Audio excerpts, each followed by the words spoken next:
Hey everybody, it's Party Elite, and today I want to take a look at upcoming city building games releasing in 2024 that I'm most excited for.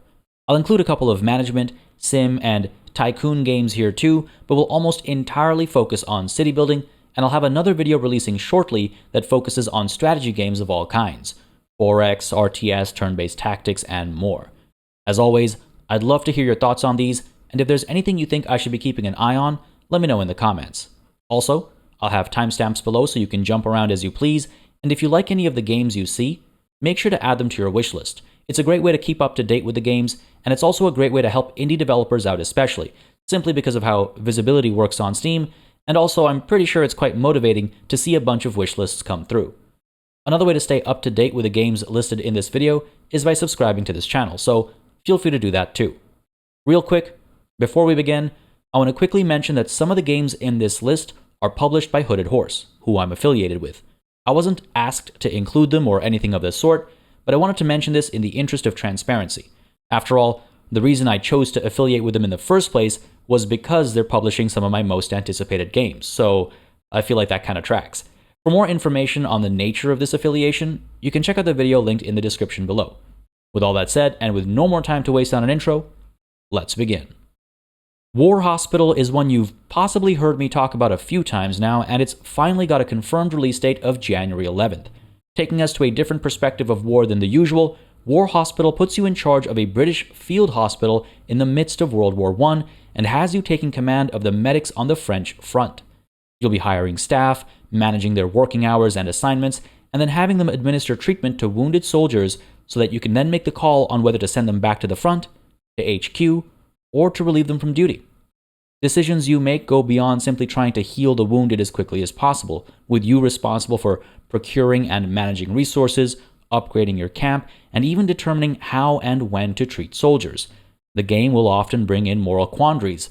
Supplies are limited, and there's a war to be won after all. You'll engage in side quests, you'll try to improve relations with key stakeholders in the war, and you'll deal with requests from the locals and soldiers alike. How you navigate all these decisions will be reflected at the end of the game, and with multiple endings, there should be a decent amount of replayability here. War Hospital looks like it's going to take a very different approach to a setting we've only just recently started seeing more and more games in. I can't wait to check it out. New Cycle promises a challenging survival city builder following the collapse of modern society.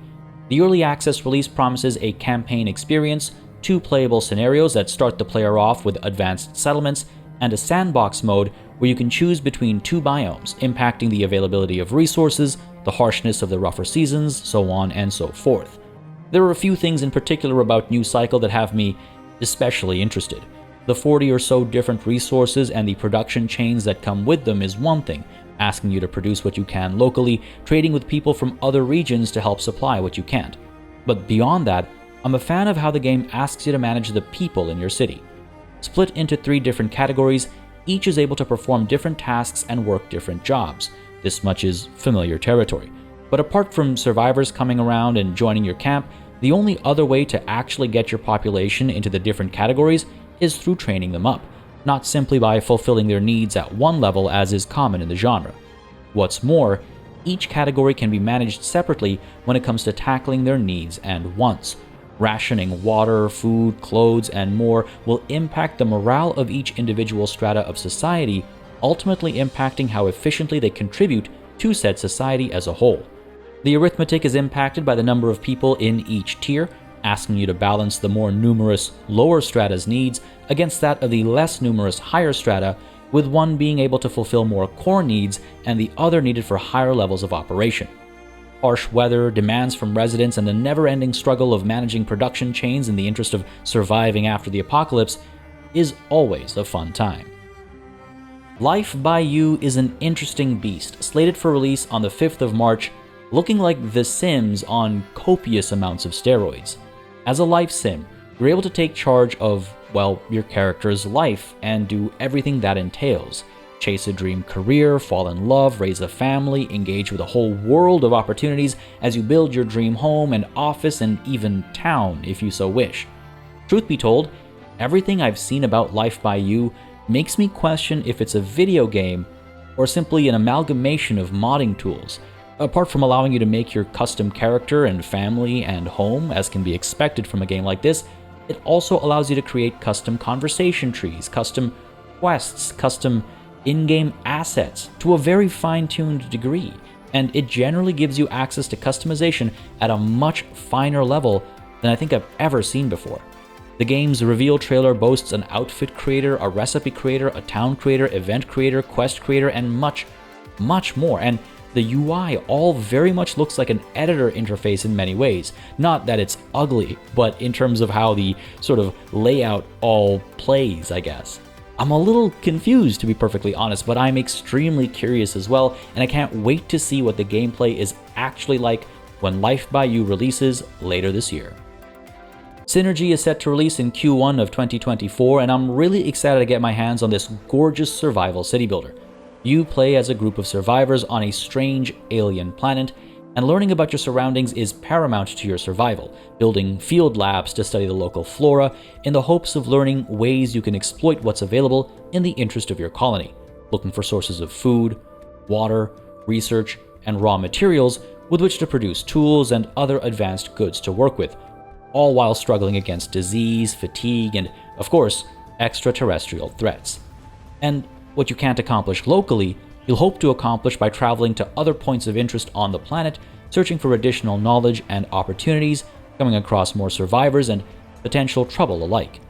What I find particularly fascinating about Synergy is how focused it is on the idea of ecology and biomes, with each individual tile having a set of properties ranging from temperature to humidity to organic matter and more, determining exactly what it's best used for, with different biomes offering entirely different opportunities to the player.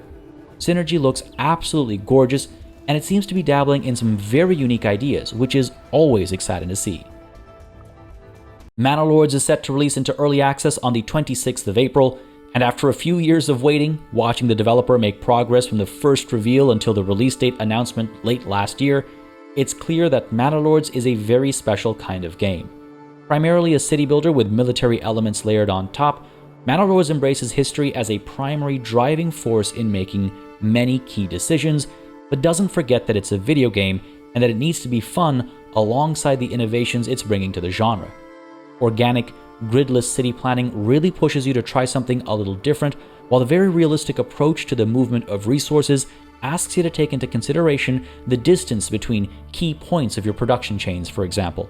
Whether it's trees being felled and individually being dragged back to storage one by one, or it's deer needing to be skinned and butchered after a hunt, the flow of goods and people is something to behold across a sizable number of production chains.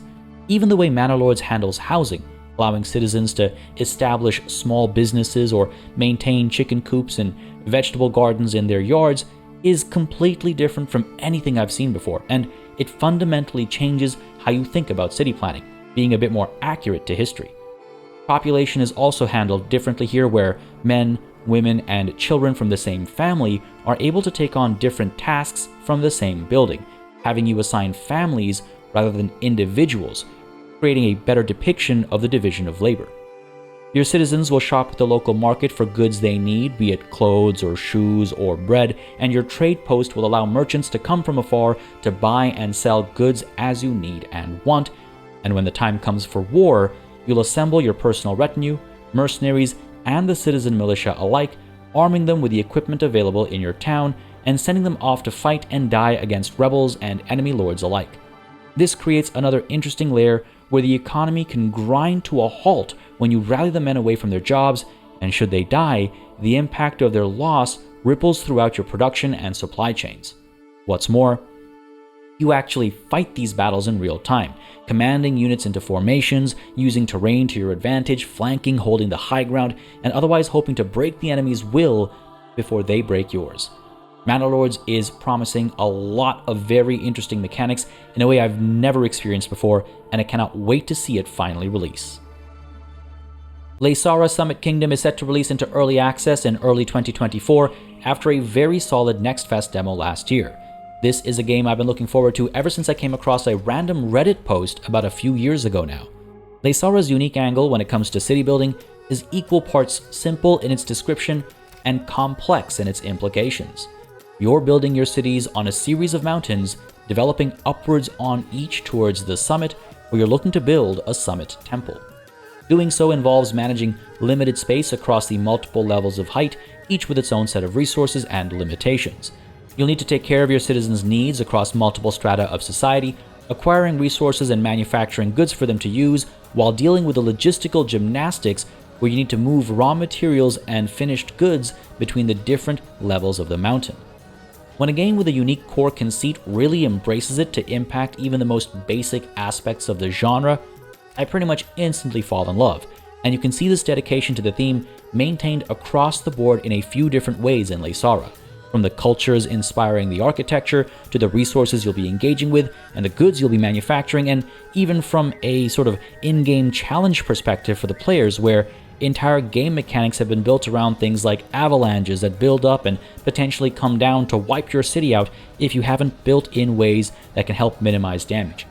I'm really looking forward to seeing just how complex Leysara Summit Kingdom gets and what the devs have in mind during early access. I cannot wait to get my hands on this one. Foundation is finally going to release into 1.0 sometime in 2024 after 5 years of active and fruitful development since its early access launch back in 2019. Seriously, if you haven't looked at the game since it launched into early access, go back and take another look to see just how far it's come. Foundation is another medieval city builder that promises organic, gridless city building and uses what's known as desire pads as a way to influence how your city develops. While most city builders will have you place roads to prescribe where citizens must walk, in Foundation, your building placement will determine where and how citizens walk, having them trample grass down into paths as they do so. Efficiently placing the entries and exits of buildings as you lay out expansive cities becomes especially important here, and with production chains that involve physicalized goods moving from building to building through the production process, you can imagine just how important efficiency truly is here. Apart from these organic aspects, Foundation also has a modular construction system for more landmark-type buildings such as keeps and monasteries, where you can custom design epic structures, as long as you have the resources to build them. You'll manage the flow of taxes, you'll pass edicts, you'll attract newcomers, and you'll host fairs and festivals, all while pursuing various ambitions and aspirations for your town. Across the massive list of goods, the huge procedurally generated maps, and the tech tree that you can progress through by fulfilling objectives to appease the various estates of the realm, there's a lot Foundation has to offer that I'm looking forward to diving into as it heads towards its 1.0 release. Kaiserpunk is set to release in 2024, and I'm extremely curious about this alternate history city builder / grand strategy game set during the 20th century. First off, I'm keeping this in my city building list rather than my strategy and tactics list because it feels like city building is the core around which every other game system is built. With that said, let's take a look at some of these systems.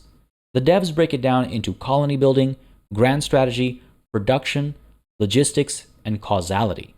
Apart from grand strategy and causality, everything fits snugly into the usual expectations of a city building and management game, with a system of progression, a tech tree, and around 100 goods that you can farm, mine, refine, and manufacture.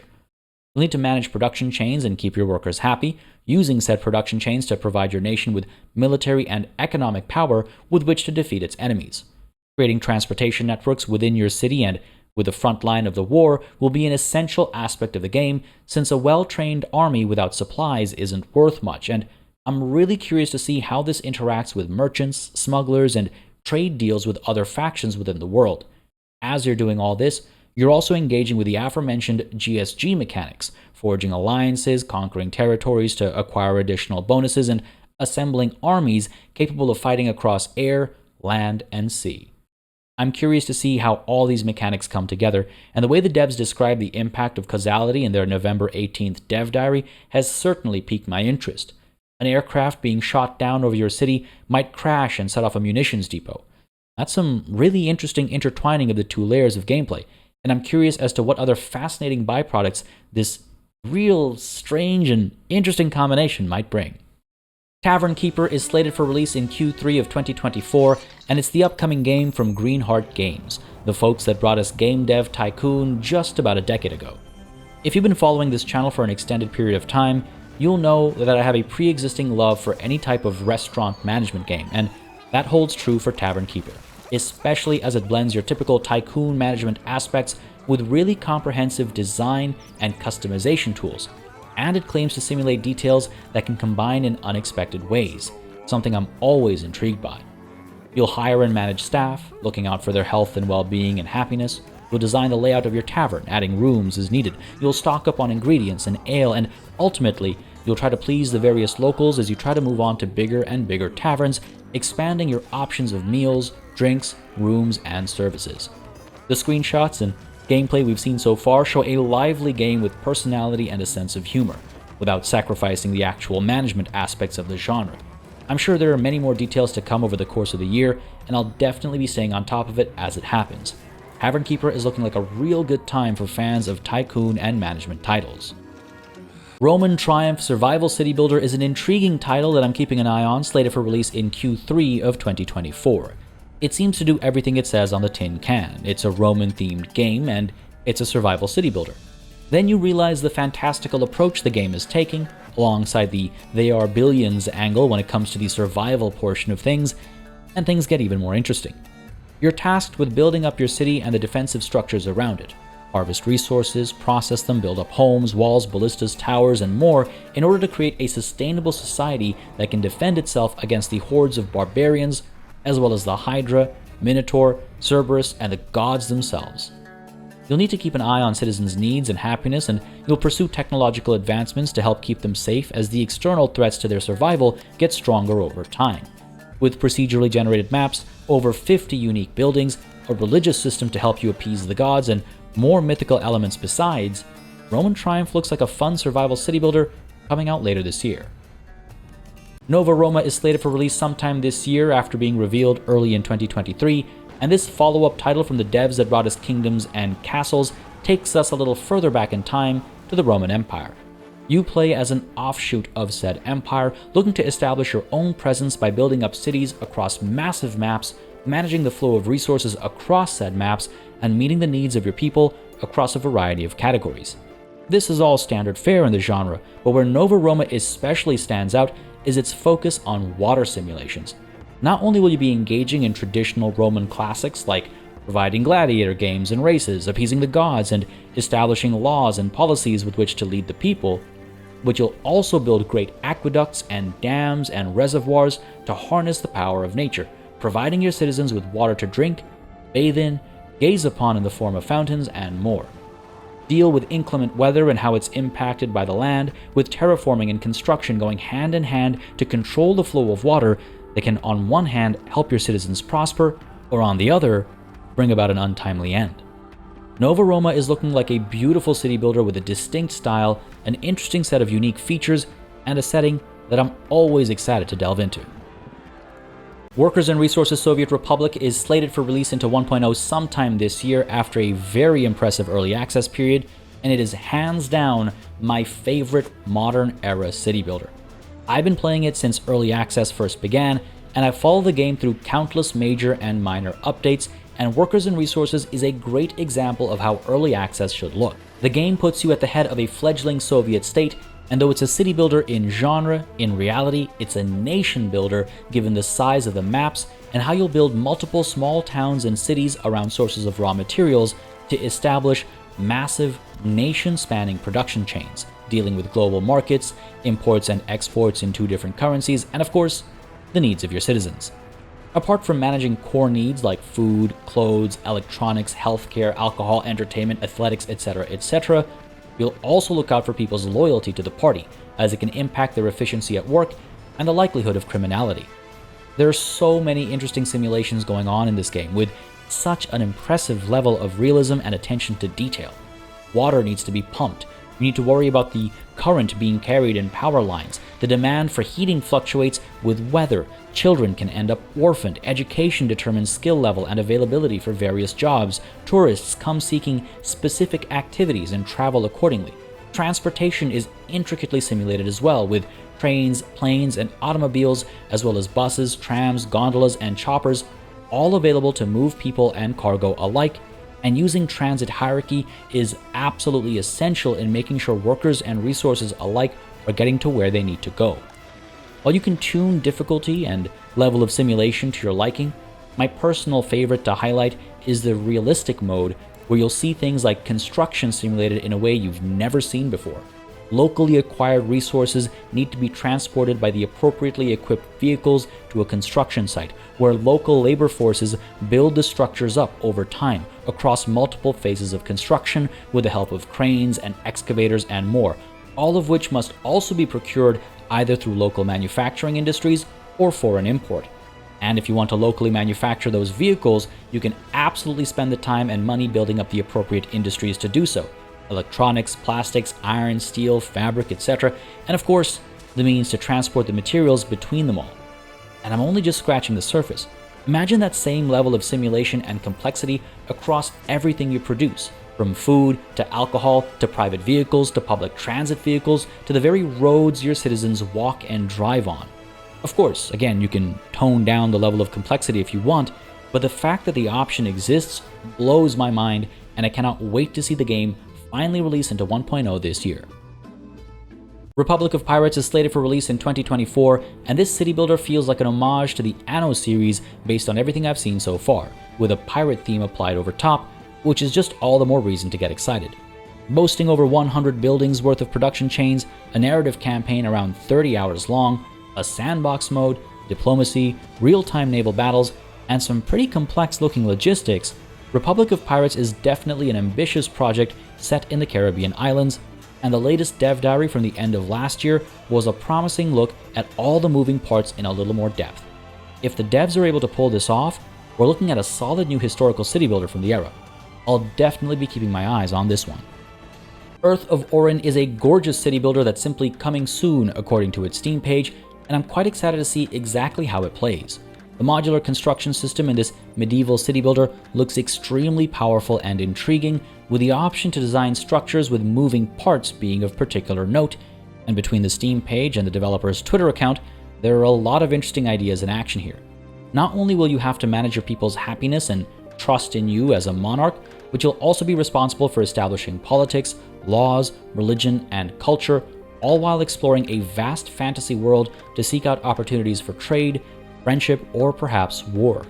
You'll directly control your citizens' tasks, establishing structures and production chains for them to work with, while also tackling the acquisition of resources and the manufacturing of goods, either entirely locally or with the help of trade. The Steam page boasts branching paths in the narrative campaigns that provide an opportunity for replayability, challenges like disease, crime, and banditry, as well as hostile kingdoms, and a creative mode for those looking for a sandbox to build in. From day-night cycles to weather patterns that impact how the city operates, to varied biomes where you'll need to take local considerations into account, Earth of Orin sounds innovative in quite a few ways, and I cannot wait to check it out. Frostpunk 2 is slated to release sometime this year, continuing the compelling story that the first game kicked off and continued through its DLC. Set approximately 30 years after the end of Frostpunk's main story, the sequel promises to increase the scale of operations in the game, signifying, I suppose, how humanity has begun to adapt to its new reality.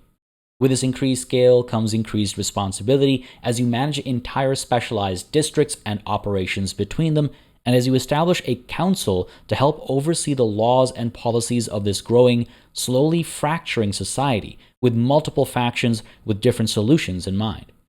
Frostpunk 2 looks like it's going to take the solid foundations of the first game and make some suitable changes that fit the narrative development without taking too much of what made the first game feel interesting away. There will still be moral quandaries amplified now by the demands of oft-emboldened factions, and you'll still find yourself trying to balance the needs of the people against the crushing reality that society needs to exist in. We don't know too much about this sequel just quite yet, but what we do know has me excited, and I cannot wait to check this out. Norland is listed as coming soon, though the devs are currently running some playtests that will determine if the game is ready to release into early access soon.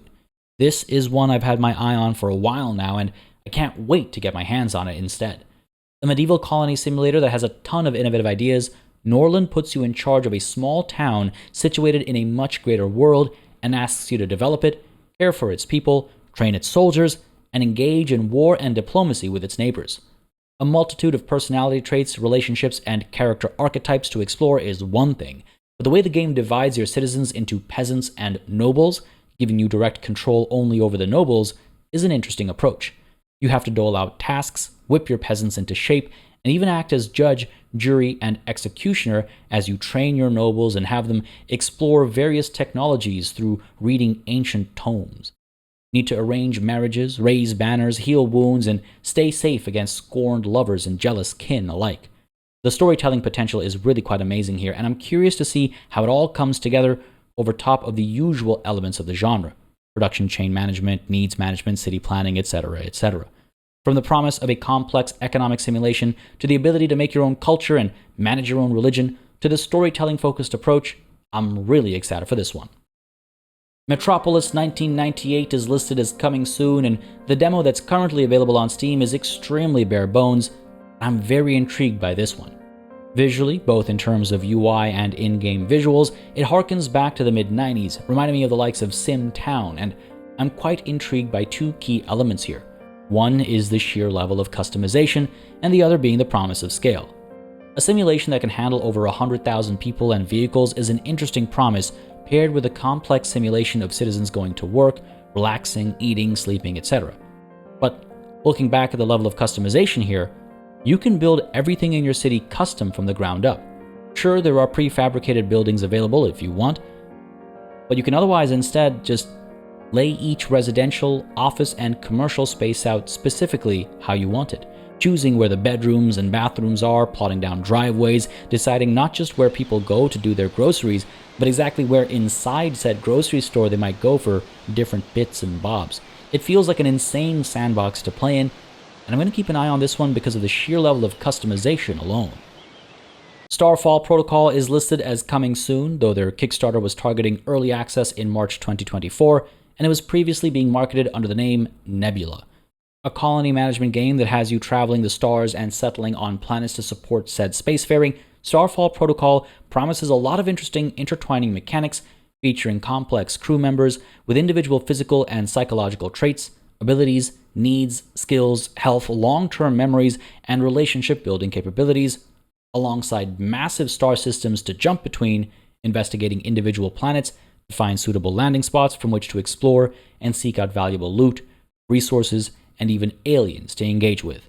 There's a lot going on here. You'll be farming and crafting and researching to keep your colony healthy and growing as you come across various factions in your travels, building relationships through trade and diplomacy, embarking on missions, and forming alliances over time in ways that will directly impact the galaxy at large in any given playthrough as you work through what sounds like a narrative campaign. Starfall Protocol is definitely a very ambitious project, and I'm really excited to see how it turns out. There you have it, folks, a bunch of city building, management, and sim-style games to look forward to in 2024. If any of these have caught your eye, remember to go wishlist them on Steam, as that's a great way to support the developers and help bring more attention to their games. Keep your eyes peeled for my video focused on strategy games coming out soon, and don't hesitate to subscribe to keep up to date with all sorts of city building, sim, management, and strategy games alike. As always, a massive thanks goes out to all of the channel members and patrons who've been supporting the channel on a monthly basis. Y'all keep us alive and running smoothly, and of course, a big old thanks goes out to each and every one of you for watching. Until next time. Cheers.